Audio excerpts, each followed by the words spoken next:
Welcome, friends, to the Truthful Hope Podcast. I'm your host, Jacob Vasquez, and I'm super excited to share with you the second part of the two-part series from my interview with the founder and president of Stand to Reason, Greg Koukl. Check out last week's episode for part one.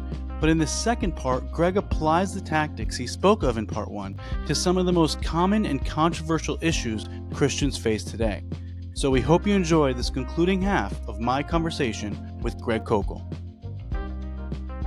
But I do want to switch gears because since Tactics, as you mentioned, you released Street Smarts, which is a sequel. Right. And I thought this was great because, as you mentioned, it explores that third tactic in Columbo, but you specifically take some of the most controversial issues that Christians face in the street and applied the tactics to them. And it was, I think, what everyone needed because your book Tactics was so good. And we wanted just to see how it looked like on the issues that were always coming up. So there's so many, and I'll hold it up for our listeners as well, or watchers, I should say. There's so many topics that you explore as you listed off, but I want to just touch on three that I thought were most common or controversial. Okay. And that's, we'll start with evil, the problem of evil. I mean, everyone I talk to comes up with this. It's something that Christians fear the most when it gets brought up, right? But your chapter title is amazing. I think it's quite catches you off guard a bit. It's Evil, Atheism's Fatal Flaw. Right. And then you go a step further, in one of the section headers you say evil is our ally.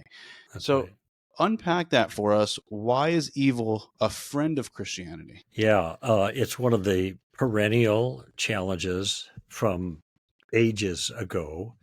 Some philosopher like 2,000 years ago said, if God, then whence evil? Okay. In other words, if there is a God, then how do you make sense of evil in the world? And just a qualifier here, answering the question, how can God be good and powerful and still there be evil in the world? The answer to that question is called a theodicy. That's a category of argument. I do not answer that question in this book. I do answer it in the Story of Reality. I go into quite a bit of depth of a way of looking at it so it isn't the contradiction people think it is. It's not. It turns out not to be a contradiction. And no philosopher has ever been able to make that line of reasoning go through. If there is if God is good and he's powerful, then there would not be any evil. Now that doesn't follow, because it could very well be, and here I'll give you a little hint at it, that God could be good and powerful, but allow evil for a season for a reason. And I go into illustrations of that. I do something else in the Street Smarts segment on evil, and I point out a couple of things. One thing is that the problem of evil is not a Christian problem. It is a human problem. I mean, if people let that sink in, that could be worth the price of the book. It's a human problem, which means I'm not the only one who's got to solve this. Every religion has to provide an answer. Now, if you go to Hinduism, they say, well, evil's an illusion. That's their solution for it, okay? But even atheism has to face that problem. So I talk about it so people understand the concerns. I go into some depth so people might see the difficulty and why the chapter is titled the way it is. But here's how it plays out in a conversation that I've written. It's right there in the text. And it's something like when the guy says, well, I'm an atheist. And I might say, well, why are you an atheist? Or when you say, if I started with Columbo 1, I say, what kind of atheist are you? When you say you're an atheist, you mean what? Because there actually is. The atheists take different positions on this now. In fact, now it's a kind of screwy. Atheists now say, I don't say there is no God. I just lack a belief in God. Now, this is intellectually dishonest. Right. I know they lack a belief in God, but the reason they lack a belief in God is because they don't think he exists. So why are they dodging that other issue? Yeah. Anyway, so I do have a dialogue regarding that issue. But I just want them to know. I want to know something about their conviction. So why do you lack a belief in God? Well, the problem of evil. What do you mean? Well, there's all these rapes, tortures, genocide. I mean, look at all the stuff that's happening. Well, I know what's happening, but why is that a problem? And of course, notice I'm just asking the same, what do you mean by that question? But I want them to spell it out. I know what the problem of evil sounds like. If God is good, he'd want to get rid of evil. If he's powerful, he'd be able to, but evil still exists, so therefore God doesn't. I want him to say that. I just want him to talk. The more they talk, the more genial it is. I get more information. Never know. Okay.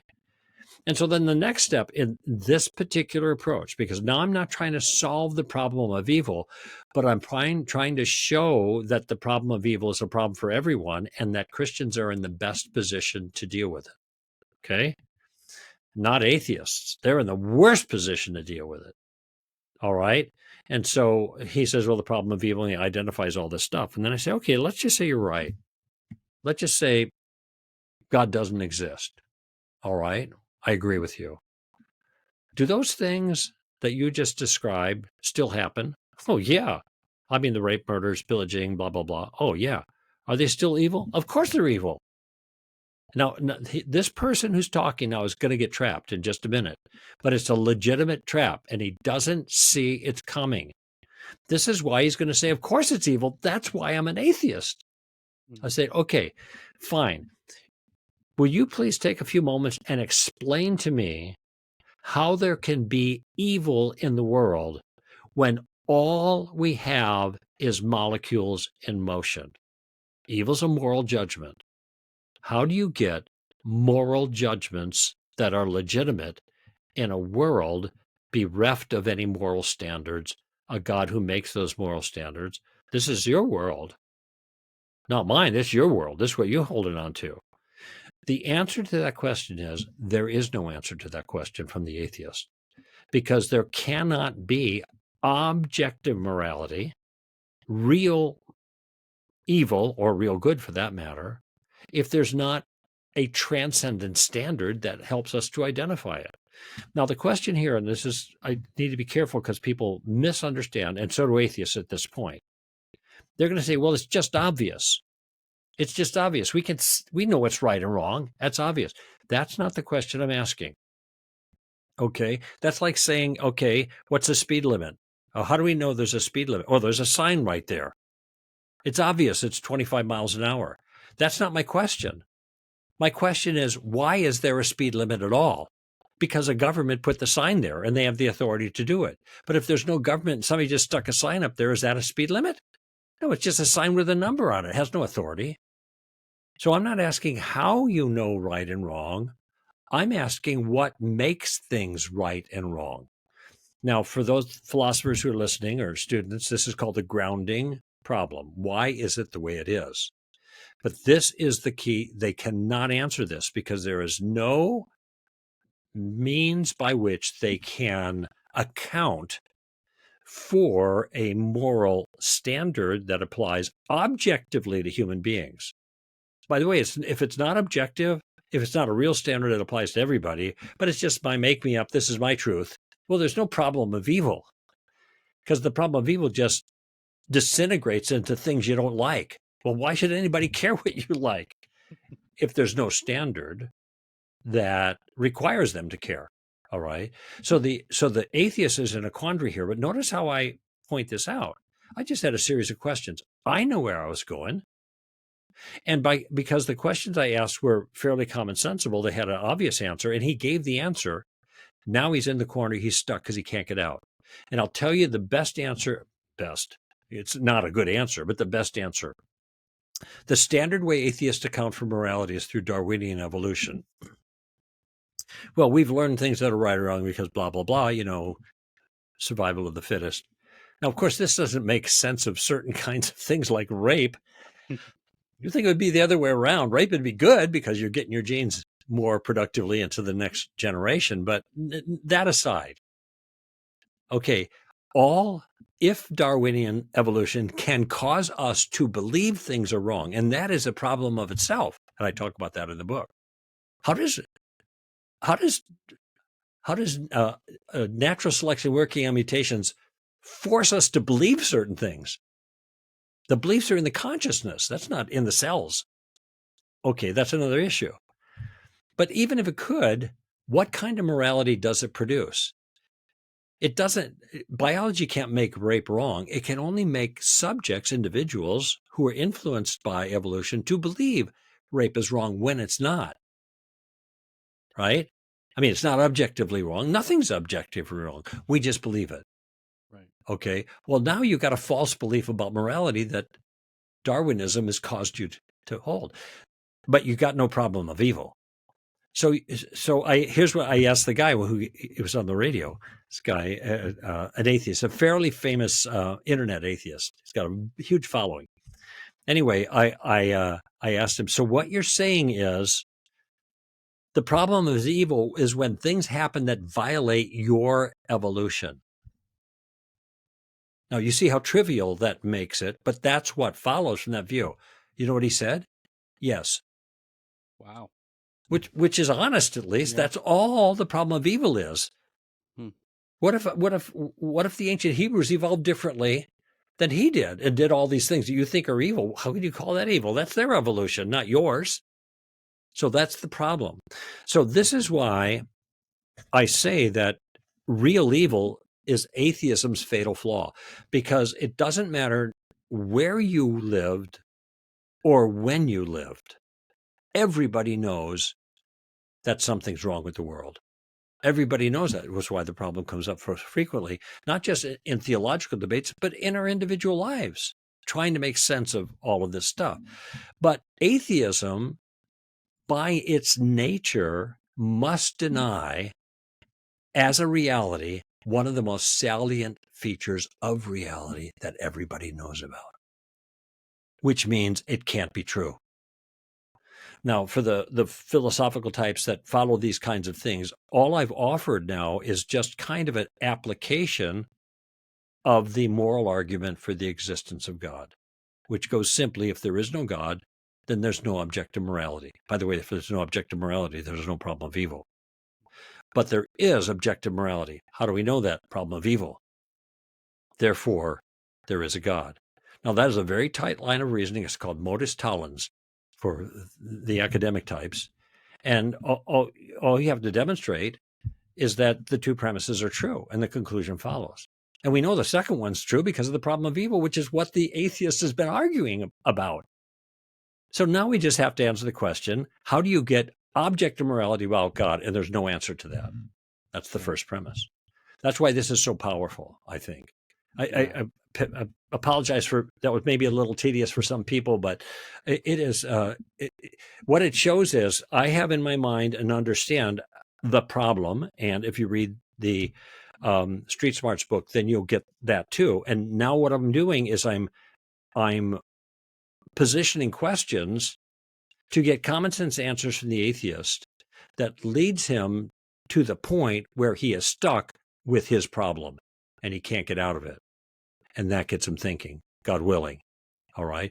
So that's the Street Smarts approach, which is just the third step of Columbo. But I've given in the book specific steps with questions in dialogues with every issue to help the Christian see how it works and maybe think of some of these, remember some of the questions and be able to follow along in the conversation there. Yeah, I love this because it's really what you're doing is you're taking what seems like the most horrifying objection to Christianity by Christians, all the evil in the world, because it's so evident to all people, like you mentioned, but you're taking it and you're flipping it on its head and you're saying, "Oh, but you atheists, you also have to account for this. So how do you Exactly. account for it?" And I think you sum it up perfectly in this quote from Street Smarts. You said, the existence of evil initially fueled the atheist's fury toward God, yet his own worldview turns the wickedness he was so intense about into complete illusion. Mm-hmm. I just think that is right on the money, and it really deserves an explanation. You can't really run past it without addressing Oh, it. I like that. Did I write that? Yeah. All right. I feel good about Wise that. words. So that is just one of the issues that I think you give good evidence for God, right? Theism, the theistic worldview. Among many, you deal with science and philosophy, but it doesn't necessarily show that Christianity is true. It doesn't show that Christ is the way. Instead, you shift gears and you do talk about this in two chapters. You talk about Jesus, the historical person, but also Christ being the only way, which I think is the next most controversial issue. Yes. There's a lot of reasons you give, and I don't want to spend too much time diving into that. Our listeners can read the book for all that great info. I'll just read one verse where I think it's pretty clear cut in Acts 4:12. And there is salvation in no one else, for there is no other name under heaven given among men by which we must be saved. So clearly, it's a That's biblical Peter. principle, right? And that's Yeah. Peter, that Jesus is the only way. Notice, How by do the you? way, Yeah, go just ahead. to underscore something here, this was not only the message of Jesus, I am the way, the truth, and the life, and that's one verse he mentioned in many different ways during his life, but every single person he trained to follow after him had the same message. And that's why that group of followers of Jesus were first called not Christians, they were called the Way. That was their name. That's what they called themselves, the Way. It was mockers that called them Christians in Antioch, but that's the word that stuck. But notice it's tied to this particular claim. Right, and that's actually a great segue to the next question. Is Okay. typically the most common objection, right, with this issue is it's not really factual. They don't question the verses or anything like that. They instead personally attack the Christians, right? They call them names. You're arrogant for holding that Christianity is the only way, therefore it's not true. How would you handle that sort of objection? Well, the standard response to name calling is to always ask the first question. Why would you consider me arrogant or bigoted or narrow-minded or whatever it is you're saying? Because I think that Jesus is the only solution to man's problem. Well, that's so narrow. Oh, yeah, it is narrow. I agree with that. By the way, what do you think is the right way? Well, I think good people should go to heaven. All right. What about bad people? No, they don't go to heaven. Well, is your way narrow then? No. Well, of course it is, obviously. So it doesn't matter what standard, and it's fair to ask, well, what do you think? Every single answer people are going to give is going to be exclusive of other answers that compete with it. So in a way that Christianity isn't different in that regard, and my questions are going to help them see that. But another thing, and again, I'm kind of in role play mode, here I would say I'm still confused though. Even though you think your view is a particular way, which means it excludes others, so it has a narrowness about it. Why would you consider me arrogant or bigoted or something? Because I say the same thing about Jesus that Jesus said about himself. And what do you think about Jesus? I might ask that question. Well, most people like Jesus. I think he's really cool. Well, he's the one who said this. So now is Jesus arrogant? Is Jesus bigoted? Well, that's hard for people to say because they think he's pretty cool. Morally, especially, That's why they try to get Jesus on their side. When they say, well, Jesus never said anything about homosexuality, you hear that all the time, Right. which isn't precisely true. But nevertheless, why would they say such a thing? They want Jesus on their side because he's credible. Okay, well, if Jesus said he's the only way, and not just once, but lots of times, there's no escaping this. Does that make Jesus arrogant and bigoted as well? That's the question back. Now I have in my mind, I understand the problems with that challenge, and that's what I try to show people in Street Smarts. So we're in the third step of the game plan. But because I know that, now I have a choice. I could state it, or I could slyly, shrewdly maneuver into position using questions. All right. And that's what I was just kind of role modeling. So if you went to the doctor, so I'm back in my role model pose right now. So if you went to the doctor because you had a pain in your gut, and the doctor took a close look at you and you had a tumor the size of a softball in there, and he says there's only one thing that we can do to save your life. We're going to have to operate on you and take that out. Would it be appropriate for you to say, you're so arrogant, you're so bigoted, your way is the only way?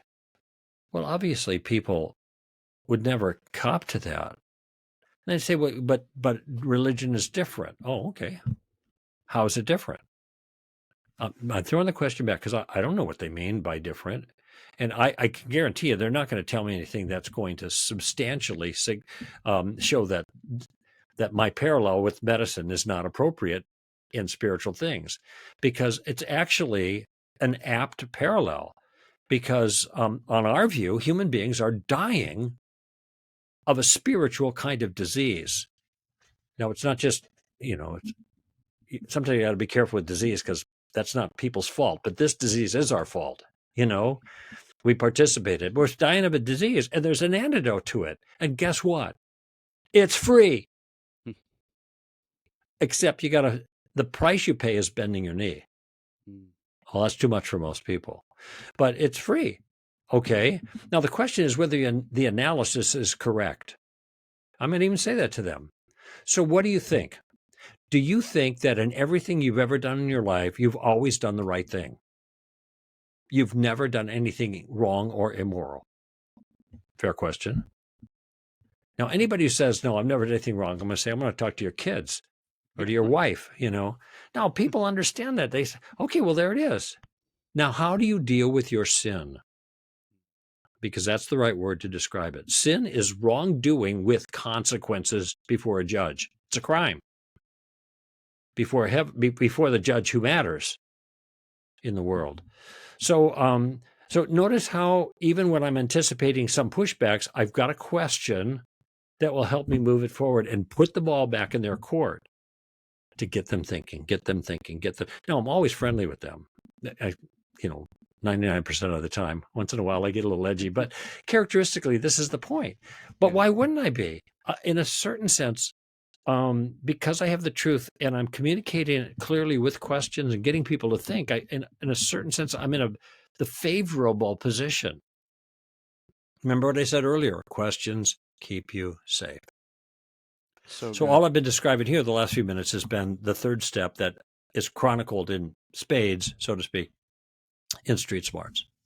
Yeah, it's really good. And you have another quote here that I picked out because it's really right on the money. You said, everyone thinks his views about religion, whatever those views happen to be, are right. The Christian, apparently, is the only one faulted for it.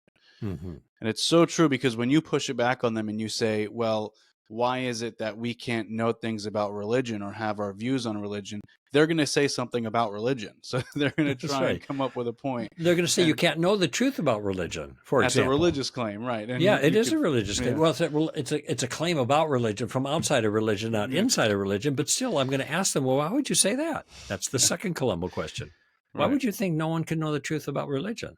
Yeah. So I love how you took this, because it's tempting to play along with this unbeliever and take the bait and get angry and get offended and fight that battle. But you stop them in their tracks and you say, hold on, let's just focus on the personal attack for a second before we get to what actually matters. So I love that. Before we move on to the last topic, do you have time to move on? I know we're at the no hour. Worries. Okay, I just want to be respectful of your time. No, thank you. That's sweet.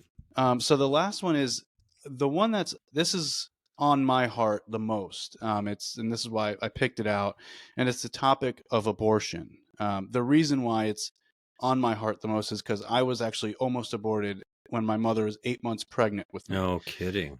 So if You're was aborted, I'm a survivor, I wouldn't be here talking with you, which is kind of along the lines of where this is going. And also, as I mentioned to our listeners, I'm finishing my coursework at Liberty University for my master's in apologetics, and my master's thesis will be on this one question. Your chapter is called Abortion, Only One Question, in which you wrote a small book, about 50, 60 pages on this.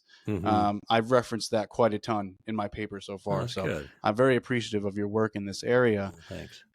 So what is this one question, right? Because abortion could spiral into so many different areas, and it's very tense, especially now with the politics surrounding it. So how do you approach this issue with only one question?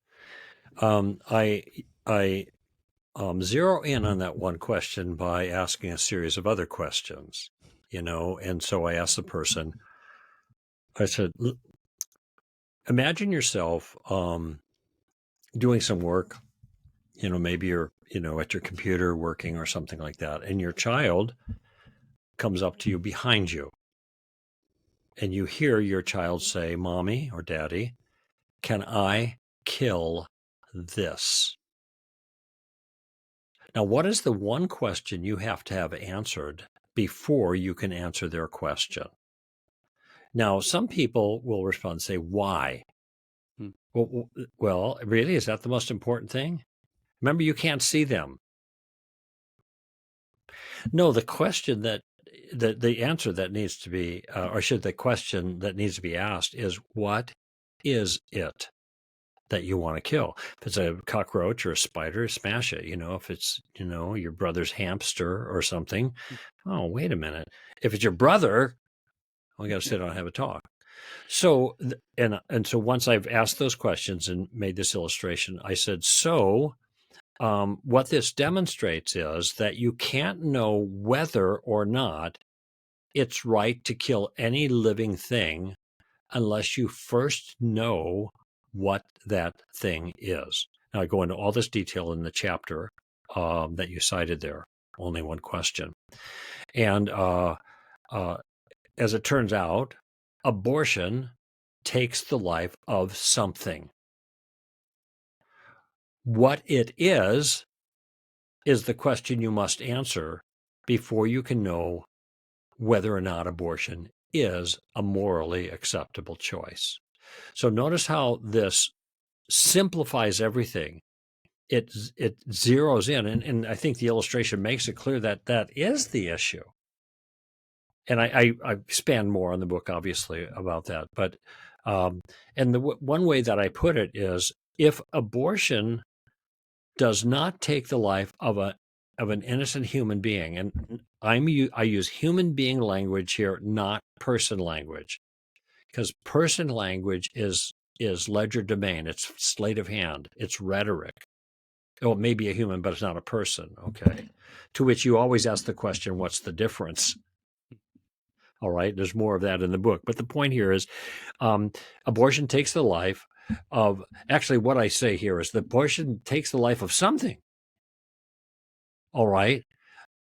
What that thing is, if the unborn is not a living, an innocent human being, then no justification for abortion is necessary. You don't have to talk about choice or privacy or, financial difficulty. Just have the abortion. No justification is necessary.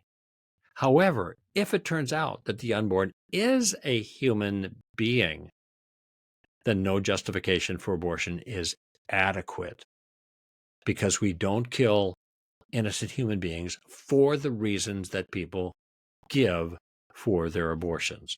So that lays that point out. This is how we make this case that it's only one question. And notice I lead into it with an illustration that has questions, so there's participation. Okay. Now, sometimes at this point, now you got to answer the question, what is it? That's the question. So what is it? Well, I don't know. It's the woman's body. Really? How would you know, if you found a piece of tissue at a crime scene, whether that tissue belonged to any particular human being's body? What would you do? Oh, you'd do a DNA test. And if it matches, okay, they left a hair behind or a fingernail behind her. Now they were at the crime scene. All right. So my question is, whatever it is that's growing inside, does that have the same DNA as mom? No. Well, then it's not mom, is it? It's inside mom. Yeah, it's inside mom. No question there. But it's not mom. Well, nobody knows when life begins. Is it growing? My question. Yeah, it's growing. Well, then it's alive. Notice that you don't have to answer the question when life begins to know that whatever is in question, the what is it question, whatever that is, it's alive. Now I know two things. Very common sense based on questions I've asked. They acknowledge that it's growing, therefore it is alive, and they acknowledge that the growing living thing is not mom. The growing living thing is something else. Well, what is it? So if NCIS or whoever, CIS or whatever, crime scene investigators find some kind of tissue at a scene, how would they know what kind of tissue it is? Well, they do another DNA test. And so now we're looking for a signature. Is it got the DNA signature of a horse or a dog or a cow or a rat? So when they go in and they take a tissue from whatever that growing thing is inside mom that is not mom, what would they learn? Well, they'd learn that it's human. Now, sometimes they want, because there's no way out of that. That's the DNA. So it is a human, but it's not a being. What's the distinction between a human and a human being? Well, Right. an acorn's not an oak. What is it? It's a seed. What kind of seed? An oak seed. Oh, so it is an oak in the seed stage. And the sapling is an oak in the sapling stage and a mature oak. All that's saying is that living things stay themselves, but they change in form over time. That's not controversial, you know? So you see how I'm stepping through this and I'm laying the foundation based on their common sense answers to this. Now, it doesn't mean they're not going to push back at some other stage, and there are other challenges, bodily autonomy kind of arguments that you're familiar with. And I talk about some of those as well. And one of the most powerful approaches is kind of the human rights argument. What do all human beings have human rights? Yes. And what I say in the the role play, even gays, of course. Are you joking? No, I'm not joking. I think they do, but I just want to be sure. Right. What about black people? What about Native Americans? So you come up with, oh, yes. Okay. Now you tell me what is the same about all of these individuals that gives them the same rights. Are they all the same size? No. Same sex? No. Same gender identity? No. Same skills? No. Well, it turns out the only thing that unifies the class is their humanity. And so human rights are appropriately applied to human beings, which is why they call them human rights. Right. So now we know that you have in a pregnancy a living, growing human being that is not mom, is a separate human being. And you just said now all human beings, in virtue of being human, have rights. Does it matter where they're located? Or how big they are, or how well developed they are, or whatever? Now, so this is the line of reasoning, and it's meant to help block off these rhetorical exits for people, or whatever you want to call them, that people try to find a way to justify, I'll tell you what it is, their own personal autonomy. I want to do what I want to do. I don't care if it's a human being. I don't care what you call it. I don't care what's like. I'm just going to do what you want to do. Now, when they say that to me, I said, okay, now I have nothing more to say.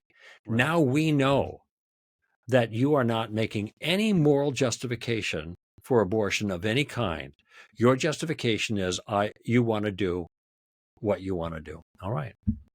Yeah. Now I got nothing more to say on that. But at least what do we have now? Now we have clarity, not obfuscation, which is what so much of the abortion discussion entails. Obfuscation, confusing things, clouding the issues. Right. So this is all in the tactics book. The Street Smarts book. I think I actually have 2 chapters on abortion because of the variety of challenges. I have really what amounts to 3 or maybe 4 chapters on atheism, because I get into the moral issue and I have to unpack that because that's a little bit more philosophically dense, and I want people to understand how this argument works. And then, of course, the other issues, Jesus, and 2 chapters on Jesus, 2 chapters on the Bible and challenges to Scripture. And then I have the gender, sex, and marriage kind of issue. It's a lot of stuff there. There's a lot of work, but I really hope that your listeners and viewers will find this really helpful for them. Yeah, as you have. There's no shortage of coverage in this book as far as the topics that you cover, for sure. And I just want to sum up the abortion issue I love the fact that you keep going back to the only one question, because It's so clear that what people do with the abortion issue is they try and go off to different lanes and avenues, and you get lost in the sauce, so to speak, at one Yeah. point, and you lose track of where you're supposed to be. And this, it keeps you on track, and you give a logical argument in the Street Smarts book, and the first premise is the unborn is a living being separate from her mother. Hmm. Second is the kind of being she happens to be is human. Third, humans are valuable in themselves and not for what they look like, for what they can do, for where they're located, or for a lack of dependency on others. Hmm. Fourth, abortion takes the life of a valuable, innocent human being without proper justification. And five, therefore, abortion is terribly wrong. Hmm. It is so clear cut. And Hmm. it's like Scott Klusendorf's approach where he Oh, sticks with yeah. his syllogism. And hopefully we could have him on here at some Yeah. point in the future. Well, Scott's fabulous. He was on our team for 8 years, actually, at Stand Oh, to Reason. really? I didn't Yeah, know that. before he started LTI. Yeah, we were very close friends, and I'm in awe of Scott because he does such a great job, and we were able to benefit from his magnificent capability for all those years. But talk about being single-minded and just on it, and all these years in the fight and training other people Mhm. to do what he does. Now, Megan Allman is one of the people he trained, and Megan is actually coming on board with Stand to Reason in much broader capacity. She's certainly capable in all the pro-life issues, but she does a lot of other things too. And we've had That's her speak awesome. for us a number of times, but in June she'll be on our team. Her husband Wow. already is on our team. So, Oh, really? we're expanding with this great talent, but we expand slowly because we want people that represent us to really not just understand Stand to Reason, but we want it to be in their blood. Mm, We have a unique culture. We have a unique way of approaching things. We have a unique DNA, and we want that to be in their blood. And you have to be around us for a long time to really absorb that, it seems to me. But yeah. Megan's one of those, and she comes, I mean, Scott discipled her, trained her, and she's magnificent. So, anyway, we're thrilled that there are such good people like yourself and those that we just mentioned that are stepping up in defense of the unborn. Yeah, no, it's needed, right? And the issue that people will bring up is, well, I'm a Christian, that's a political issue. And it's just such an uninformed statement. And Yes. if I think Scott put it in a brilliant way. He said the gospel is communicated to human beings. It's the salvation of human beings. But if we're unclear about what makes a human being a valuable human being, Yeah. we are in danger of hindering the communication of the gospel. So Yeah. and that's Excellent. at least we're doing that. Yeah. At most, we're not loving our neighbor as ourselves. We're No, you're right, those made Jake. in Let me God's add to image. that because I want to add some force to that concern you just raised. If we are committed not doing anything that's political, and I actually wrote a piece once called "No Hint of Politics," because there was a theologian who made that comment. There should be no hint of politics in what we do. That infuriated me, and I wrote this piece. It's on our website, str.org. And one of the points that I make is if that's our view, then all the other side has to do is make an issue political, Mm, and we wave the white flag.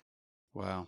So, and following up on that, what issue that has any moral, spiritual significance nowadays is not political? Hmm. Everything is political. So I guess they're not arguing. Nobody's how you baptize, whether you sprinkle or dip. I guess that's not political, or whether you're an amillennialist or a premillennialist or a postmillennialist or a pre-tribber or whatever. I guess that's not. So you can talk about all of these things that have nothing to do with day-to-day functional reality. That's what you're saying when you say that. And then people say you're not relevant. Of course you're not relevant, not to the rest of the culture, because you're not Wow. speaking about the things they're talking about that have deep moral and spiritual significance. Anyway, so I'll get off my soapbox there, but I just wanted to support you there in that particular point. Is a death blow to important things that we need to speak about if you just say blithely, "Oh, we don't want to get political." Yeah. Listen, when No. somebody knocks on pastor's door and it's a woman, a young girl that's 14 or 15 years old, and they say, my father or my brother or my uncle or my stepdad is forcing me to get an abortion, that's not political. It's personal. Right. Anyway, okay. And it's a fantastic point, and I think it's so clear. The point I make in my paper is it's not a political issue; it's a matter of life or death. It really is. It comes down to that. If it is indeed a human being, as you masterfully put here. So, I know we are well past our time. There is so much I wanted to get into, and maybe we could do a part 2 at some point. Sure, I'm open to that. I might even split this up into 2 parts, so maybe part 3 we'll call it. All right, Because I do want as to, you wish. yeah, I do want to get into all the stuff that you're working on next, and there's a whole Oh, great that's right. discussion that can be had on that. So Yeah. maybe we'll table that for our next time that we meet. But Greg, it was so great having you on. It's an honor. I think our listeners are going to benefit greatly from not only this brief conversation, but again, tactics and street smarts. Street smarts. You cannot go wrong with both books. Just incredible work, Greg. Thank you so much again for jumping on. Well, you're welcome, Jake, and you keep up the good work. It's great to have you on board as a colleague. Thank you. Co-worker. Yeah, I am trying. I'm keeping up with all the podcasts. The STR Ask with Amy. That's always my favorite. Well, she's the the icing on the cake on that one. She does great. So guys, check Stand to Reason out, str.org. There's STR Ask podcast, and then I believe it's just Stand to Reason is your podcast that you do. The standard podcast, right. So check them out. You will not regret it. Thank you guys so much for joining, and tune in next time.